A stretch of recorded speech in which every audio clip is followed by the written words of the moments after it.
Okay, I'm out here in this mess of corn. It's the end of January, and this is Boone County white corn. It's an open pollinated, and some of the locals have been looking at this field and they go by wondering why I left this in the middle, what I'm doing letting it be such a mess.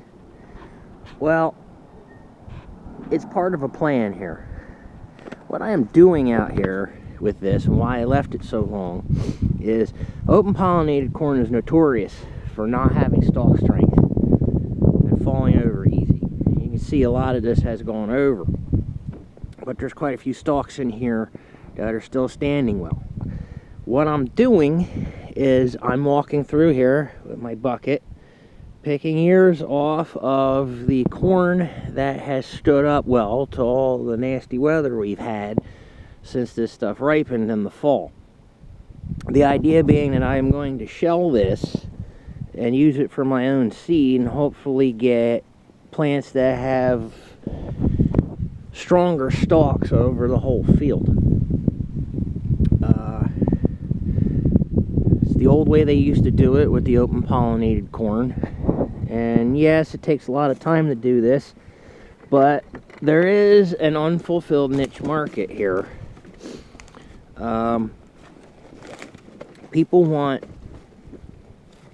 for various reasons, non-GMO corn to feed their animals, and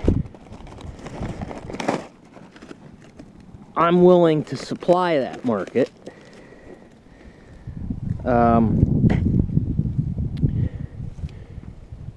But I don't want to keep buying seed that's gonna get blown over real easy.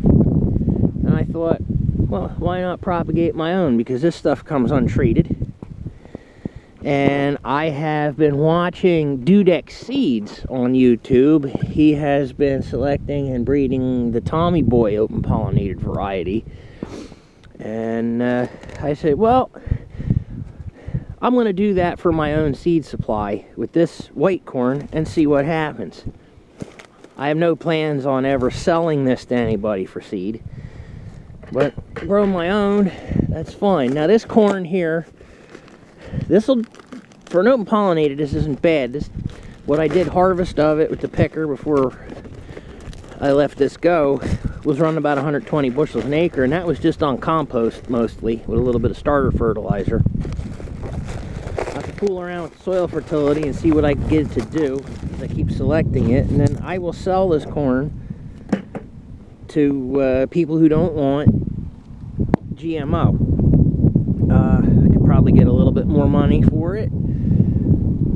Probably won't cost me as much to grow as a hybrid corn, and it's serving a market that currently doesn't have anybody supplying it locally here.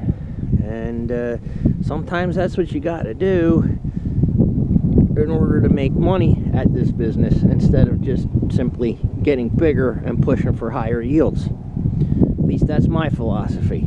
So thanks for looking at my mess here, and some of the locals who were complaining about it have watched this. Now you know what I'm doing.